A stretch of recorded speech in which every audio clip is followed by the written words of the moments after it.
iba a jugar tenis o iba en la calle y la gente me decía, puta, ladrón, devuélveme la plata. Tú me preguntas, ¿y cuál fue el gran acierto de tu vida? Ese desayuno. Es la lección número 1 que le digo a mis niños, lo que no te puedes equivocar es en la persona que te acompaña el resto de la vida.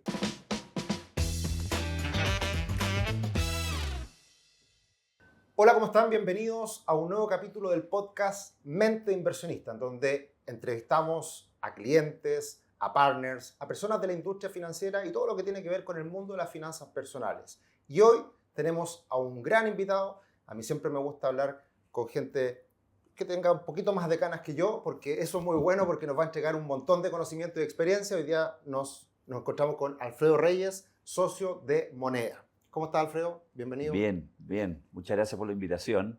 A ti por venir. Tuve que madrugar, pero aquí estoy, feliz. Muy bien. Me dijeron que me tenía que vestir elegante, así que me puse mi camisa blanca. Aquí estoy. Excelente, no, pero relajado. Y bueno, partir como con todos los entrevistados, que nos comenzaste a adelantar un poquito de los orígenes y está muy entretenida la historia. Así que partamos de nuevo con esa historia desde tu inicio. ¿Por qué el mundo de las finanzas? ¿Cómo llegaste a él? Ya, bueno, yo les estaba contando antes de estar al aire que yo era una persona que me declaro una persona con mucha suerte, porque desde chico siempre quise hacer esto, siempre quise administrar plata. Y posiblemente esto nace para los que sean más chicos, de estos juegos que existían antes, el City Pool, ¿no? el Metrópoli, Monopoly, claro. que uno como que compraba propiedades, entonces le pasaban la plata, y a mí me encantaba hacer banco, entonces administraba las plata, las propiedades. Y de ahí yo siempre dije, ya, pues yo quiero administrar cosas como de verdad. ¿Y qué se hace para esto? Hay que estudiar una carrera que tenga algo parecido. Ya, ingeniería comercial, listo, ingeniería comercial. Y me metí inmediatamente a este mundo, al mundo de administrar plata, de poder ayudar a las personas a que definan un poco qué es lo que quieren, para qué quieren la plata. Y eso ya han pasado un montón de años.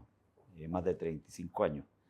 Así es que me declaro, como te decía, una persona con suerte de siempre haber sabido lo que quiere hacer. Y la verdad que a mí me encanta lo que hago. Me gusta mucho que la gente te plantee sus necesidades, sus miedos, sus preocupaciones. Y en realidad lo que uno hace es ayudar a las personas que se han sacado la mugre juntando y soportando al jefe, y para que después no venga un pelota y les pierda la plata. Entonces, el fondo es más o menos eso. Y eso lo he hecho básicamente en 2 compañías. Y yo tengo autoridad moral para hablar del largo plazo. Entonces, Claro. Oye, Alfredo, y bueno, estudiaste ingeniería comercial y por lo tanto, por lo que intuyo, rápidamente tú saliste de la carrera y directo, me imagino, a algo Sí. relacionado con el mundo de las inversiones. Sí, inmediatamente. O sea, en el fondo, eso eran tiempos en los cuales uno estudiaba y no era como ahora que los hijos te dicen, oye, me voy a ir a recorrer, que el Año sudeste sabático. asiático, y en la Work and Holiday, y Australia, y un montón de rato. Nosotros era salir rápido, trabajar rápido y empezar efectivamente tu carrera profesional. Entonces, yo partí inmediatamente y haciendo justo esto, o sea, en el fondo, siempre trabajando en inversiones. Perfecto. Y entonces como que uno ya lleva harto tiempo. Entonces, lo que ha permitido es que trabajar en este tipo de cosas te permita como ir mejorando en el tiempo. Y lo que tú lo hablabas contigo, o sea, al final, ¿qué es lo que buscan los clientes? ¿En qué cosas no te puedes equivocar? ¿En qué cosas tenés que ser independiente? ¿En qué cosas no? Etcétera. Perfecto.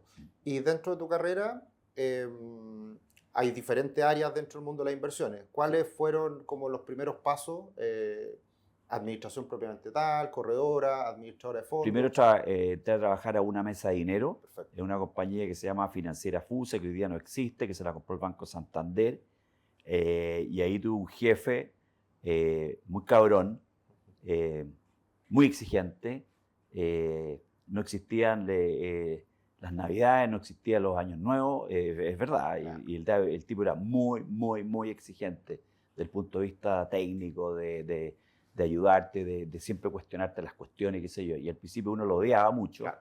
pero han pasado un montón de años y ahora digo, ¿sabéis que la verdad que le debo mucho de mi base técnica a este gallo? O sea, fue un tipo muy riguroso, y lo que yo siempre le digo a la gente, preocúpate un poco de la empresa en la que hay que trabajar, pero preocúpate de tu jefe. Si al final tú no aprendís de tu jefe, estamos mal. Al final tiene que ser tu coach, el que te guía, el que te levanta, el que te cachetea, etc.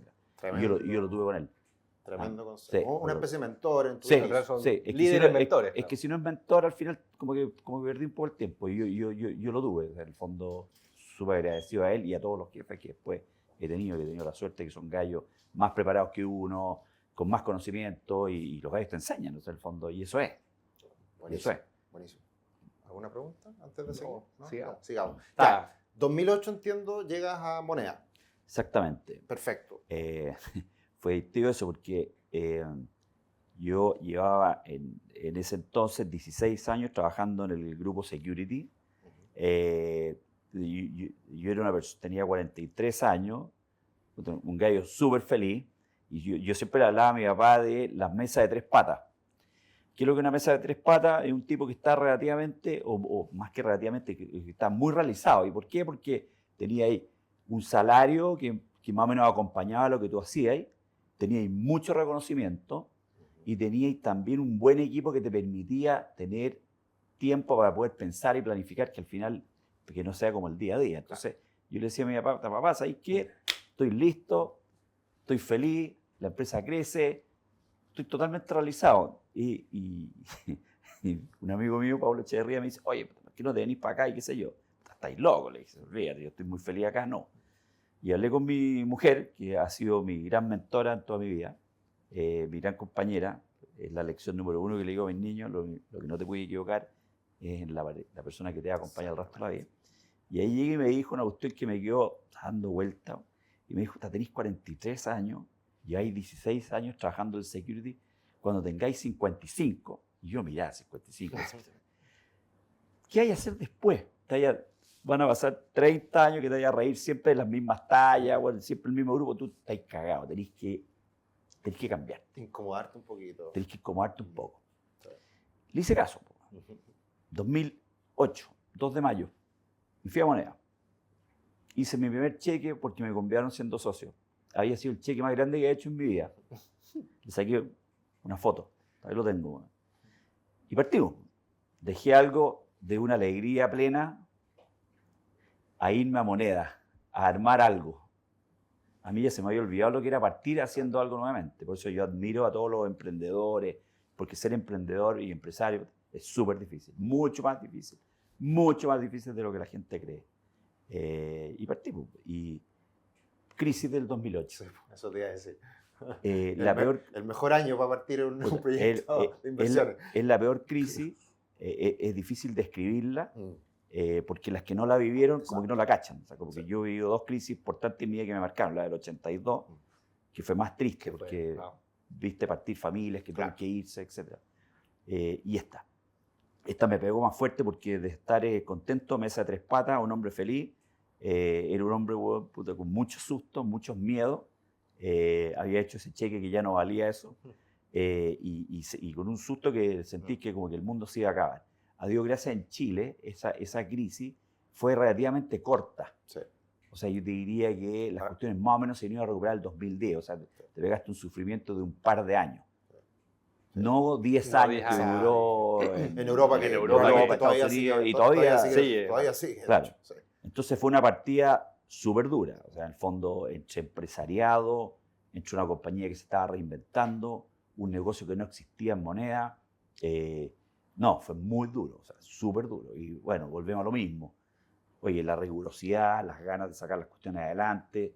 Cuando caminaba por Apoquindo para abajo y veía security, yo cruzaba la calle al frente porque no quería ver esta cuestión. El peor error. Y mi papá me seguía preguntando, oye, pero ¿cómo? ¿Y dónde quedó la mesa de 3 patas? Así que así fueron los inicios, pero el sufrimiento corto, te diría que un par de años duros, y a partir del año 2010 esta cuestión empezó a mejorar radicalmente. O sea, en el fondo tuviste una oportunidad, lo que yo hablaba contigo, en el fondo de ver nichos y por qué, dónde hay oportunidades de negocio, etc. Y esa cuestión yo creo que la hemos hecho relativamente bien en el tiempo. O sea, ¿y tú llegaste a Moneda con alguna función en particular, de crear algún área? Sí, Moneda es una compañía, bueno, Moneda es una... Sí, sería bueno que describiera un poquito qué es Moneda, que es un gigante de la inversión en Chile. Moneda es una compañía que el año pasado cumplió 30 años. y siempre yo como que resalto las cosas que son importantes. O sea, 30 años, tiene una compañía de 30 años, es bien importante. Tú partiste hace 10, Claro. 20 años más. Es harto. Y Moneda en ese entonces era una compañía que era totalmente focalizada a clientes institucionales, con muy buenos productos. Los principales inversionistas eran los fondos de pensiones y las compañías de seguro. Y al final mi rol fue decir, oye, ¿por qué no aumentamos la base de aportantes y bajamos estos tremendos productos a los privados en Chile? Perfecto. Y en el fondo a mí lo que me sedujo de esto, es decir, yo llevo trabajando ya muchos años en esto y al final a ti te tiene que pasar, es que siempre hay un gap muy grande entre un inversionista que entra a trabajar a tu compañía versus lo que recibe. O sea, siempre el tipo tiene expectativas de 100 y el tipo recibe de 50 para abajo. Siempre el gap es tremendamente grande. Por las expectativas. Por las expectativas. Nunca se cumplen. O porque no fuiste capaz de diseñar cuál era su plan de inversiones, o porque no pudiste decirle cuál era su, no sé, pues su curva de indiferencia o su perfil de riesgo, etc. Y básicamente yo siempre dije, esta cuestión topa en el tiempo. En la medida que tú le das tiempo a una persona, eres capaz de entender estas cuestiones. Entonces, como que creamos esta área privada, clientes chilenos, y básicamente lo que dijimos es vamos a tener pocos clientes. Perfecto. De manera que esos pocos clientes tú seas capaz de conocerlos más que en otros lugares en los cuales tienes muchos clientes. Perfecto. No se trata de que los de allá sean giles y tú seas muy inteligente. Son estrategias distintas. Sí. ¿Ah? Tengo muchos clientes, tengo una cuestión estandarizada. Tengo pocos clientes no estandarizados, por lo tanto hay que darle tiempo. Claro. Y nosotros nos focalizamos en esto. Perfecto. ¿Ah? Es Siempre clave esto. eso, porque el institucional, su forma de invertir va en relación a su objetivo institucional, con una FP, con los fondos, ultra largo plazo. Sí. Una persona de capital privado no tiene bien definido en su cabeza qué es corto, largo, mediano plazo. O sea, uno le dice, oye, invertir a 5 años para el largo plazo. Y eso para inversión es corto plazo. Exactamente, sí. Pero esa cuestión ha ido pasando. Yo te diría que el inversionista ha ido madurando en el tiempo y ha ido entendiendo los famosos conceptos de retornos relativos. O sea, por ejemplo, me pasaba a mí que llegaba un tipo y te dice, oye, y yo le decía, oye, ¿cómo te fue el año 2024 con tu cartera? Bien, pero ¿qué es bien? No, mi cartera rentó 10%. Pero 10%, ¿y en qué está invertido? No, en dólares, que el S&P 500, decía, pero mal, el S&P 500 rentó 25%, claro, entonces claro. 10% es malo. Claro, exacto. Sí. Entonces es como explicar por qué. Claro. Después del 2022, ¿cómo te fue en tu cartera? Me fue súper mal. Claro. ¿Por qué súper mal? No, mi cartera rentó menos 6. Pero menos 6, si el mundo se hizo pedazo el 22. Exacto. Los portafolios perdieron entre 15 y 20. Claro. Entonces tú 6 era una fortuna. Entonces, como que hemos ido metiendo el concepto de retorno relativo, etc. La magia del interés compuesto es extraordinaria. Si tú la llegáis a entender y a vivir, y tú armáis portafolios de verdad, o sea, bien hechos, lógicas de largo plazo, no andar tradeando, Exacto. comprando, vendiendo, qué sé yo, los patrimonios se doblan cada 9 años. 9 años. Si tú tenés retornos más o menos entre 8,5 y 9, Exacto. oye, con lógicas de largo plazo, entonces al final, esta cuestión de no estarse cambiando y no estar tratando de ganarle al mercado, es extraordinario. Es realmente extraordinario. Tú lo podías sentir cuando ya tenías un montón de tiempo en esta cuestión. Y eso es muy difícil de transmitirlo. Es súper difícil de Porque transmitir. cuando uno está comenzando y uno ve 10 años a futuro, dice, es una eternidad. Una eternidad. Pero en realidad no es tanto, Bueno, pasa así. pasan así. Exacto. Pasan así. Claro. Y el tema es la paciencia, esa mirada a largo plazo, ser fiel a la estrategia y saber que hay momentos, hay ciclos y hay cosas que andan bien en algún momento y van cambiando las cosas. Es tomarse el tiempo para poder mostrar eso, porque siempre yo muestro a los clientes el gráfico de interés compuesto de una inversión con los percentiles, pero en verdad el gran cambio en el interés compuesto es como al 7º año. Claro. Y lo que es súper bueno mostrar, que yo se lo recomiendo que lo hagan, y no es difícil, hay un grafiquito que te muestra cuánto del total de tu plata es lo que tú has aportado y cuánto del resto es básicamente intereses o retorno. Sí. Nosotros en nuestra página hicimos una calculadora para toda la gente que la visita. Compadre, es extraordinario. Calculadora de decir, interés tengo 100 y tú decís, yo he puesto 30. Claro. Y 70 en el fondo Es son interés. todos los intereses que te hayas ganado. Y al principio es muy poquito, pero en el largo Al plazo principio es poco. Eso cambia rotundamente, que es la curva exponencial que se hace en el tiempo con el interés compuesto. Sí. Sí. Perfecto, maravilloso. Entonces, tú te enfocaste en un segmento de cliente que es lo típico del wealth management, Sí. que eso es básicamente lo que fuiste a hacer. Y de ahí hasta ahora han pasado ya hartos años, hemos vivido diferentes momentos y hoy en día Moneda, cuéntanos un poquito cómo ha sido esta relación con Patria, fusión, qué pasó ahí súper buena pregunta. para saber hoy día en qué están No, definitivamente. es extraordinaria la pregunta porque yo siempre le cuento a todo el mundo lo mismo y ojalá lo pueda transmitir y explicar bien. En Chile han habido varias compras, varias integraciones, varias fusiones, como quieras llamarlas.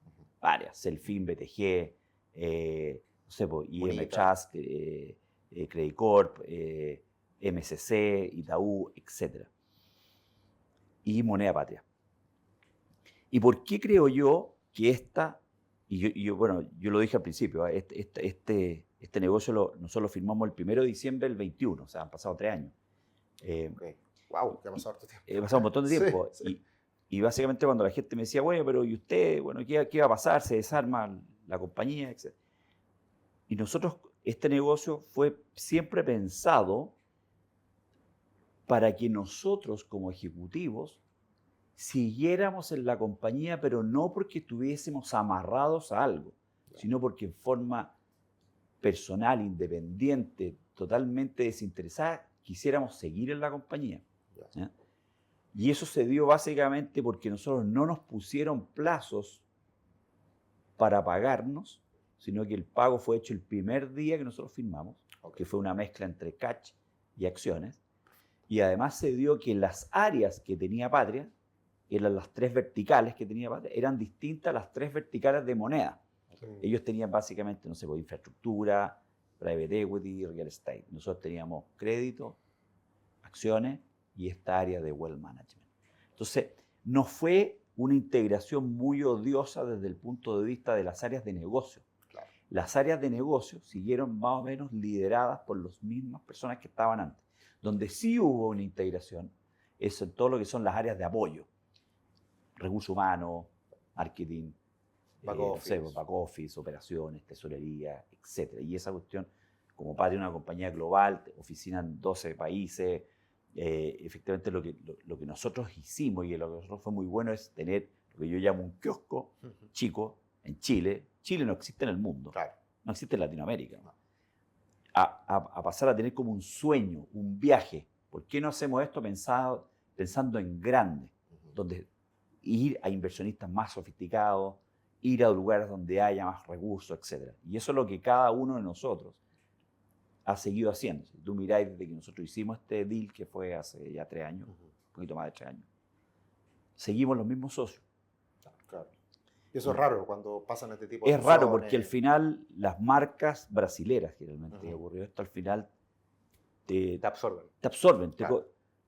te come tu compañía, los ejecutivos se van, entonces los clientes al final dicen, ¿con quién voy a atender?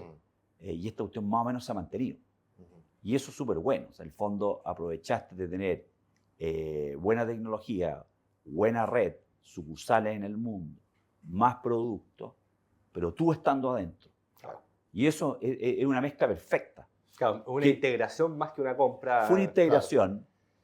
Y entonces yo diría que para mí esto fue un caso exitoso. La gracia que yo podríamos haber hecho este podcast hace 3 años, porque ahora ya como que no tiene mucha gracia decirlo. Pero yo en ese entonces estaba seguro que eso iba a ocurrir. Claro. Y ha sido bastante bueno, con todos los problemas que tiene una integración. Las integraciones no son fáciles. Pero en áreas de negocio y en áreas de front, ha sido súper bueno, extraordinario. Tengo 2 enormes preguntas. La primera, que cuente un poquito cómo funciona una empresa como Moneda o una administradora de fondos internamente, porque tú mencionaste varias verticales. Sí. Más o menos explicar en qué consisten esas verticales y qué es lo que hace una compañía de este estilo cuando ofrece productos de inversión. Esa es la primera pregunta, después te voy a hablar. Bueno, Moneda hoy día es una compañía que tiene una AGF, como tú dices, una AGF donde yo creo que además el mundo va para allá. O O sea, el mundo se va a ir desarrollando cada vez más en desarrollando fondos en las cuales tú puedas diversificar riesgos, emisores, no jugarte un pleno en una pura compañía, ni en un puro activo, etc. Y Moneda, diría que la parte fuerte es la AGF. Y la AGF es donde desarrolla las distintas estrategias de inversión, que son siempre más o menos con las mismas características, con un foco de súper largo plazo, con un análisis de bottom-up, analizando de abajo para arriba, y con equipos de inversión muy sofisticados y muy grandes. O sea, en el fondo esto no es, oye, inventemos una estrategia de crédito privado y tení 2 analistas y un compadre. No, estos son equipos súper grandes, pensando en que tú vayas a estar los próximos 30 años. 30 años. Y en el caso de Moneda, por ejemplo, Moneda tiene fondos que tienen 30 años. El Pionero cumplió 30 años con el mismo portafolio manager. Los equipos de abajo de inversión han ido cambiando, pero el mismo portafolio manager. El Deuda Latinoamericana, un fondo que salió en febrero del año 2000. Fernando Disney, portafolio manager. Estamos al año 20, o sea, de 25 años, con el mismo portafolio manager, con más o menos el mismo equipo de inversiones, con un track record extraordinario, o sea, 11% anual compuesto. O sea, pusiste $1 y lo multiplicaste por 12. En el caso de Pionero, 30 años pusiste un peso y hoy día tenés 45 pesos. Entonces, en el fondo, contestado a tu pregunta, siempre son lógicas de largo plazo, siempre pensando en fondos grandes. ¿Y por qué en fondos grandes? Porque al final tenéis mucho más diversificado el riesgo desde el punto de vista de la base aportante. Puedes acogerte a los beneficios tributarios del 107. Entonces, en el fondo, yo lo que siempre le recomiendo a los clientes, métete en vehículos que tengan buen track record, buen equipo de inversiones, tamaño, y que tú más o menos conozcáis a los gallos que te administran la plata. O sea, es distinto, y aquí yo no quiero ser peyorativo, un fondo que se dedica a acciones con una persona que tenga un track record de 4 años, un equipito de 3 analistas y un portafolio de 5.000 millones a un equipo que tenga 30 años. O sea, tú me podrías decir, ya, pero es que este hay que dar la oportunidad. Obvio que sí. Posiblemente este va a llegar a ser este. Pero y ustedes hacen eso, o sea, desde el punto de vista de si yo tengo 10 pesos, no le juego 10 pesos acá. Posiblemente le juego un peso. Un peso. Y ahí ya trae la política de cuánto le asignáis a cada cuestión. Y es que tenga una estrategia distinta para que valga la pena correr ese riesgo de tiempo. Y entender la estrategia. Entonces, en el fondo, ¿qué es lo que hace una compañía como Moneda en fondos de inversión? Te diría que eso, o sea, crear fondos donde tú veas una oportunidad de verdad para los próximos 20 años, pero siempre pensando en estrategias grandes, no oportunísticas, sino que una cuestión que tú decís, ya, creemos que el mercado de crédito privado va a estar acá los próximos 10 años. ¿Por qué? Porque las tasas van a estar altas, somos buenos para los créditos, somos buenos para prestar plata, por lo tanto, lanzáis esta cuestión. Y esto, no sé, la última estrategia que hicimos, un fondo de crédito privado en Latinoamérica, la primera ronda de inversión, levantamos $131 millones, estamos haciendo la segunda ronda, que va a terminar ahora el 31 de enero, y posiblemente ahí lleguemos a algo así como 250 millones. Entonces, 250 millones te da para tener un súper buen equipo, buenos analistas, y tenéis que tener una cuestión más o menos grande y potente. Y hoy día más cumplir, ¿para dónde va el mundo? Hoy día todo lo que es ciberseguridad, todo lo que sean áreas de compliance, de KYC de cliente, está súper demandante. O sea, en el fondo, tú tenés que tener el suficiente tamaño para poder tener todas estas distintas áreas que son cada vez más necesarias. Y eso es Moneda. Y después la otra parte es la parte que lidero yo, que es el área de Wealth Management, que básicamente yo tengo 2 plataformas. Una plataforma en Chile, una corredora bolsa, la cual operamos y custodiamos. Y tenemos, ¿cómo se llama? Una plataforma internacional con un acuerdo con Pershing hace más o menos 16 años. Perfecto. Y ahí va la segunda pregunta que te iba a hacer, que yo creo que una de las características de Moneda es con estos fondos más antiguos, que tienen una ventaja por ubicación. Moneda está en Chile y tiene conocimiento obviamente del mercado chileno y latinoamericano. Y ahí me imagino también con esta fusión es hacerse visible con este tipo de productos que son más raros para un inversionista en países desarrollados, de encontrar en países emergentes un muy buen track record, una muy buena gestión. Entonces, Yo creo que también por ahí, ¿cómo has visto, cómo se ha dado en estos ya 3 años, si hay interés en los países desarrollados de buscar deuda latinoamericana y activos en Chile? Súper buena pregunta también. Mira, haciendo alusión al largo plazo, si uno más o menos analiza lo que ha pasado en los últimos 10 años, o sea, tú agarraste el 2014 al 2024, en la cual tuviste auge, caída, 2022 malo, 2028, o sea, es una muestra representativa y buena. ¿Y qué ha ocurrido? Si tú miráis, el S&P 500 ha tenido retornos anuales compuestos del 12,7%. 12,7%. Si tú veis lo que ha pasado, y por lo tanto tú has multiplicado tu patrimonio por 4 veces. Y si tú veis lo que ocurrió en Latinoamérica, el retorno ha sido cero. Claro. En Chile ha sido menos 20% en dólares. Claro. Entonces, Latinoamérica en los últimos 10 años, los mercados no lo han acompañado para nada. O sea, si tú te parabas hace 10 años y yo recomendaba a un inversionista, y tú, ¿qué miráis de Latinoamérica?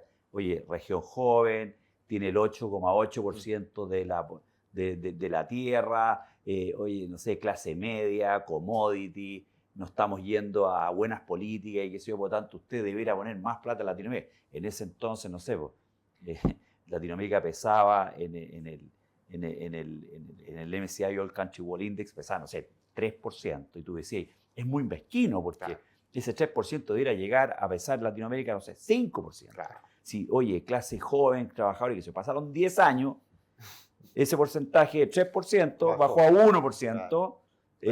Oye, la política, ¿para qué hablar? Los mercados y todo lo que es inteligencia artificial, flexibilidad laboral, todo se desarrolló allá, ¿cachai? Entonces, en el fondo, hoy día nos encontramos con una región con varios problemas, pero al final los tipos que invierten están buscando los próximos 20, entonces dicen, ya, a ver, ¿dónde invierto? Una cuestión que ya ha subido 4 veces, una cuestión que ha bajado 25%. Y nosotros creemos que ahí, al menos desde el punto de vista de los productos y las estrategias que administramos, o sea, ahí hablo de pata, infraestructura, private equity, real estate, los tipos lo han hecho muy bien, han hecho un muy buen track record. Entonces, en el fondo, si uno cree que el mundo no se va a acabar y uno no cree que el dólar sigue siendo y teniendo estas apreciaciones bestiales que ha tenido, como que uno tiende a pensar de que uno debiera tener algo de plata en este tipo de países. O sea, si tú pensáis cuando la gente me dice, oye, es que sabéis que las cosas en Chile están muy malas, las acciones van a caer de precio. Si yo les digo, si las acciones ya cayeron, ya te perdiste el 25% de la plata en 10 años, cuando te fuiste ganado 4 veces. O sea, la gran pérdida ya ocurrió. Y si uno menos ve las valoraciones de hoy día, las acciones en Chile tienen unos descuentos bestiales. Bestiales. Lo mismo en Brasil, por ejemplo. En Brasil, si piensa tú que cuando los inversionistas llegan y te compran una compañía, no sé, Cementos Biobío, valía 10 y un gallo puso 20. Claro, el doble. O sea, en el fondo hoy día, para el tipo que efectivamente tenga una visión nuevamente de largo plazo, etcétera, uno debiera tener algo de activos de este lado. Tú me decís, oye, debería ser como antes, si tú pensabas hace 15 años o 20 años, un portafolio como el tuyo, tenían acciones en Chile 15%. Claro. Hoy día esa cuestión es muy raro. Muy raro. 2, weón. Con suerte. Entonces la pregunta uno dice, oye, ¿me voy a hacer o no? Claro. Y yo creo que hoy día yo soy de los que cree que es difícil perder mucha más plata de la que ya perdiste. No sé. Sí. Estamos de acuerdo. Yo creo que es la misma análisis que hemos hecho en el último tiempo. Y ahí, por ejemplo, una clase... Aparte la estructura ha cambiado bastante. De hecho, lo hablábamos con Alejandro hace como 2 meses, de Alejandro Ulea.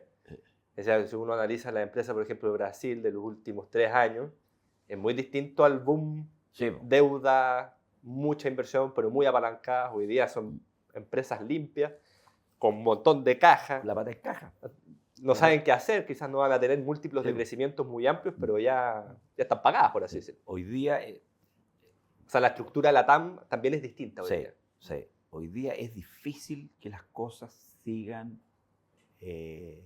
perdiendo tanto valor como han perdido los últimos 10 años. Es bestial la pérdida de valor los últimos 10 años. Sí. Es bestial. Hay un grafiquito, mírenlo ustedes, que cuando uno analiza los mercados por año y agarrar 10 años anual compuesto, en la cual el S&P subió 12,7 y tú perdiste plata, es terrible. Terrible. Usted que tú dices, madre. Terrible. Sí. Sí, y ahí, por ejemplo, una clase de activo interesante creemos hoy día que es la renta fija, por las tasas y también por lo mismo que hablamos, que está tan castigado la TAM y probablemente las empresas en la práctica no se han visto perjudicadas porque son empresas que están sanas, que no tienen tanta deuda, que han mejorado en algunos casos y que ganan plata. Entonces, es una buena clase de activo. ¿Se ve con interés, por ejemplo, desde afuera el invertir en una clase de activo como esa? No, Ya. desgraciadamente. Ya. Desgraciadamente no. Ya. Hoy día yo diría que el inversionista afuera lo pone muy nervioso básicamente bueno, el valor de las monedas. Claro. Las monedas han sufrido un deterioro muy fuerte, o sea, y yo te diría que ahora con el segundo gobierno de Trump, y si uno más o menos lee lo que va a ocurrir básicamente con toda la política de aranceles, de proteccionismo. O sea, Claro. Chile es un país que en el fondo hace 40 años dijimos que va a ser un país abierto, comercio, sin aranceles, claro. Oye, hagamos hartos acuerdos. El presidente Frei partió haciendo un montón de acuerdos y Chile es un país que al final necesita vender.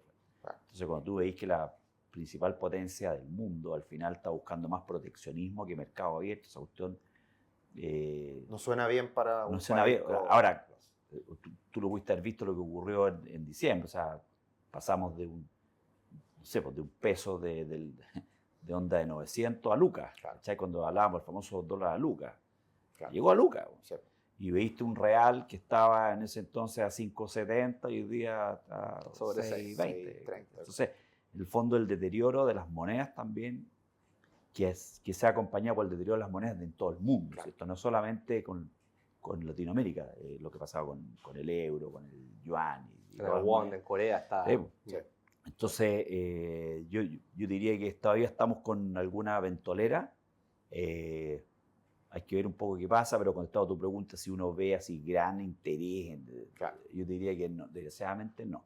Ya, perfecto. Sí, posiblemente los clientes más sofisticados, más este tipo de fondos soberanos, o compañías de seguro, o fondos de pensiones, que al final esos gallos sí efectivamente invierten para los próximos 20 años, y eso es verdad. Bueno, o sea, el gallo llega y dice, ¿qué creo yo que va a ocurrir en 20 años? Y por eso es que ha habido mucho boom en todo lo que sea inversiones activas alternativas. Yo Claro. creo que usted en su plataforma hay que buscar la forma de meterlo. Sí. Si al final tú llegás y un activo alternativo con un buen manager, al final te paga 500 puntos base o 5% más al año. Sí. Una cuestión Sí. no menor. Sí, totalmente, totalmente. Oye, y pasando nuevamente al ámbito más personal, nosotros siempre hacemos dos preguntas que gustan mucho, que es también relacionado a tu experiencia. ¿Cuáles crees tú han sido tus grandes aciertos y desaciertos en el mundo de la inversión?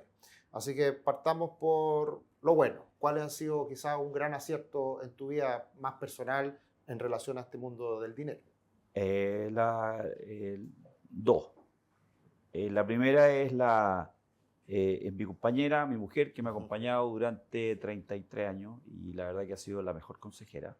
Las mujeres son personas excepcionales desde el punto de vista de su visión, de salirse un poco del corto plazo y darte muy buenos consejos. Esa cuestión es clave. Si tú no tenés una tranquilidad en tu casa, la verdad que pensar bien es súper enredado. Entonces, como el primer consejo que siempre le digo a mi hijo, equivócate en todo.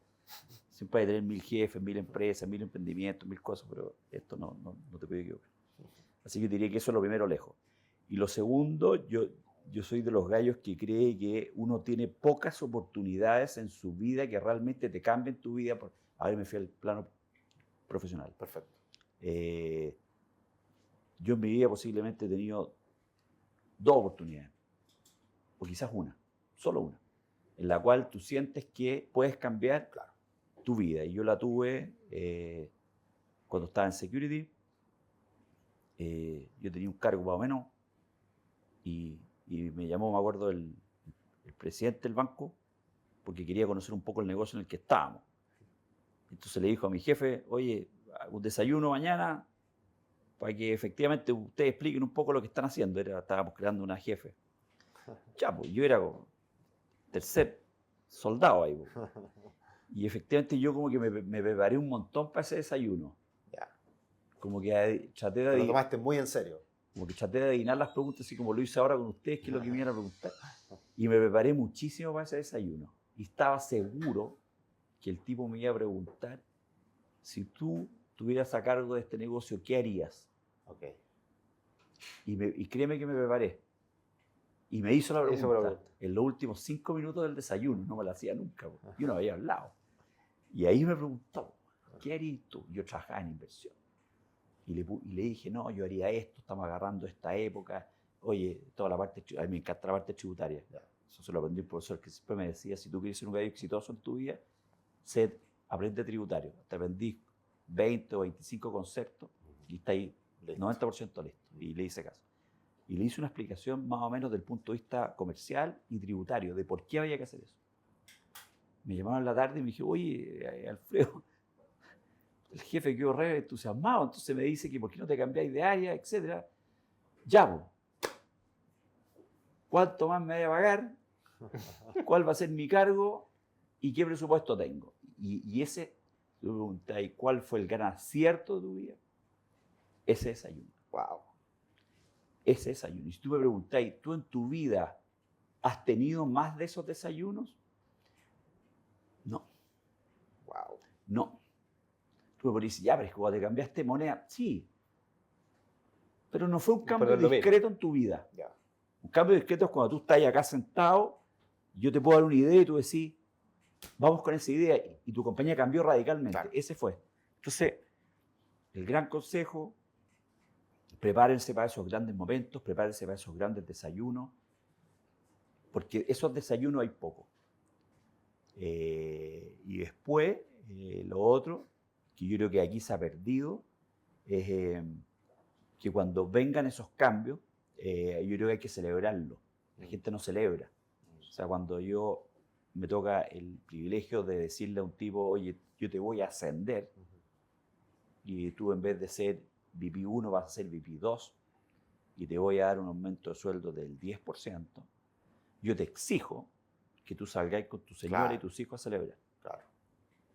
Te lo exijo. O sea, tiene que pasar algo. Tiene que haber pasar. Porque si no, la vida se convierte en una cuestión súper plana. Claro, sí. Entonces, en el fondo, como que esos cambios hay que hacerlo. Oye, qué tremendo. Tremendas lecciones de vida. Pocos desayunos, o sea, pocos desayunos, celebrar y no equivocarse en la... Bueno, hay un punto importante con los desayunos, que hay que estar preparado para todos los desayunos, porque al final, un poco en tus palabras, uno nunca sabe cuándo es ese minuto clave. Hay que dar la oportunidad. Hay que estar preparado. Hay que estar preparado. Yo creo que en la vida hay que estar siempre preparado, y esa otra cuestión que como que yo con el tiempo como que echaba menos, o sea, la preparación de la gente. O sea, ¿cuánto te preparaste para una reunión que puede cambiar tu vida? O sea, tú pudiste ir a hablar con un tipo que te convió a su oficina porque quiere que tú le administres la plata, y es un tipo que puede ser el tipo que al final tú le gustaste al tipo, y el tipo te va a decir, oye, ¿por qué no me venía a administrar mi plata? Y esa se da en la medida que tú llegáis preparado a ese desayuno. Uno no sabe cuál va a ser el desayuno de tu vida, Claro. pero hay uno, ¿eh? En mi caso fue 1 o 2. Qué increíble. Ahora, yo me he preparado para 1000 desayunos. Claro. Este puede ser un desayuno. Pero eso, o sea, llegar preparado a las cuestiones, eso de improvisar, bueno, y veo lo que me preguntan. No, yo creo que eso no. Sobre todo en esta área de administrar plata. Exacto. La responsabilidad de administrar plata, de cumplir los sueños y de que tú podáis tener, no sé, una vejez digna, y que tú podáis usar los recursos que te los ganaste legítimamente. Entonces, la diferencia, lo que tú me contas, entre un buen asesor y un mal asesor, en Chile todavía no se cacha. La diferencia entre este y este es todo, pero en todo, o sea, todo. Sí. Tú tocaste un punto que nosotros lo abrazamos enormemente y que estamos convencidos de eso en relación al buen asesor, mal asesor, y que nosotros es vital conocer mucho al cliente. Y nosotros, a diferencia de probablemente la industria tradicional, es que se conoce poco al cliente. Y más allá del perfil de riesgo, que es un desde, ¿cuáles son los sueños? ¿Cuál es tu grupo familiar? ¿Qué es lo que queréis lograr en 10 años más? ¿Por qué tenéis ciertos temores? Profundizar en el ámbito más personal para que realmente uno pueda entregar algo que haga match con eso que la persona busca, yo creo que es trascendental. Trascendental. Sí. Y eso hace una gran diferencia, creo, en un buen asesor y un asesor promedio, por decirlo de alguna manera. Bueno, al final eso de conocerte le sirve tanto a uno como al cliente de poder ir modificando el trayecto en el tiempo. Al final como dices tú, la vida no es estática. Y esa persona que de repente llega con miedos, temores, etcétera, al mismo tiempo, al sentirse acompañado, va liberando Sí. un poco el conocimiento y dice, oye, ¿sabes qué? Oye, acciones en verdad, Oye, la puedo agregar a mi cartera. oye, y lo otro que es súper bueno, y yo lo hago, y si usted, es generalmente yo como que anoto todas las reuniones que tuvimos. Ya. Entonces, en el fondo, cuando me voy a sentar contigo, yo como que agarro mi librito ahí, la tecnología hoy día ayuda un montón, yo digo, ya, a ver, acuérdate el plan que pusiste. Entonces, de repente, si andáis tú muy nervioso porque algo pasó con los mercados, entonces, oye, que este mes perdimos 3%, digo, ya, a ver, las cosas en su contexto. Nosotros nos conocemos hace 10 años. Hace 10 años dijimos que iba a ocurrir esto, que íbamos a juntar. Mira lo que ha ocurrido. O sea, estos fueron lo que decidimos. Entonces, no me vengáis con estupideces por un mes, porque esto fue lo que dijimos y se ha ido dando con creces. ¿Caché? Es que todo este camino, si al final esta cuestión es un camino. Sí. Y por eso a mí no me gustaba esta cuestión de esta compañía que al final recomendaba salir del fondo E, entrar al fondo A, el fondo A, al fondo. Esa cuestión puede provocar unas pérdidas que jamás las vas a recuperar. Cuando tú llegás y decís, el mercado en un año subió 25%, esos eventos te los explican muy pocos días. Exacto. Muy pocos días. Muy poco. Sí. Y si esos días tú no estuviste en el mercado, no vas a recuperar ese 25, no lo recuperas nunca más. Entonces, cuando tú tenías que el fondo A había ganado 20%, el fondo E se había perdido el 8%, y tú entre medio hiciste algún cambio y no la achuntaste, tu retorno no lo recuperaste más. O sea, pueden pasar 10 años en la cual todo este mundo de la magia del interés compuesto Se desvanece. se desvanece. Entonces, al final, cuando tú decís, oye, tú has tenido retornos del 12% anual compuesto, es mentira, porque al final tuviste haciendo el famoso market timing que dicen los. Si el market timing no le gana a nadie, esa cuestión, olvídate, no existe. Es muy complejo. Oye, y pasando al ámbito de las malas, ¿algún Sí. error, algo que te acuerdes y lo pases mal en este minuto? De que haya sido un aprendizaje también. Claro, de repente. Sí. Ustedes tampoco, yo creo que tampoco estaban vivos. No sé cuándo fue la crisis de Corfin Berlink. Perfecto. Los famosos papeles que ahí cambió un poco el mercado. Antes eran papeles físicos y todos estos papeles que al final se robaron de Corfin. Estaba metida la secretaria del presidente del Banco Central, Inverlink, Corfo, la teoría del jarrón, el presidente Lago cuando decía el jarrón que se transa en mercados que no están regulados, es un jarrón que al final la gente que lo compró lo tiene que devolver, y al final nosotros discutimos que dijimos, esto era mercado regulado, esto no es que yo compré un jarrón en el mercado. En la feria. En la feria. claro. Entonces, fueron momentos súper duros, o sea, durísimo. ¿Cuándo fue? ¿Qué año fue eso? 2003. En 2003. Sí.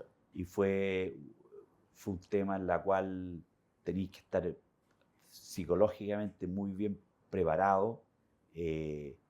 Cuando salió esto en las noticias y bloquearon los fondos, yo te contaba, yo juego tenis, entonces yo en ese minuto había mucha gente que me había pasado plata para invertir en estos famosos money market, y la verdad que esos money market, según la normativa, los congelaron, entonces tú no podías dar rescate.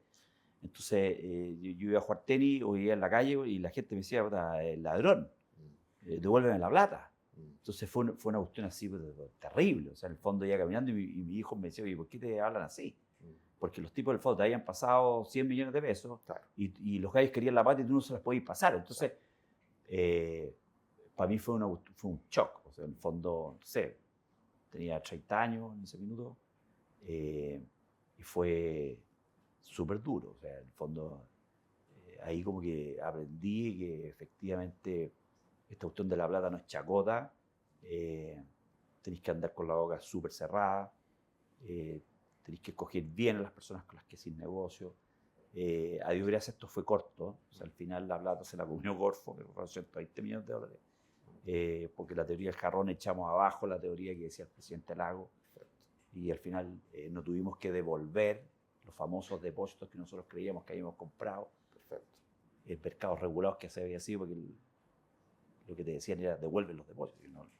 Y me acuerdo que llegó en ese minuto la PDI a incautar los depósitos, nosotros le entregamos los depósitos, le entregamos una fotocopia, porque yo decía, choco el depósito, y cagaste, perdiste la plata. Entonces después salió una cuestión que era un desacato a la ley, después llegaban a buscarme porque no había entregado. Entonces yo yéndome por los ascensores, no, terrible.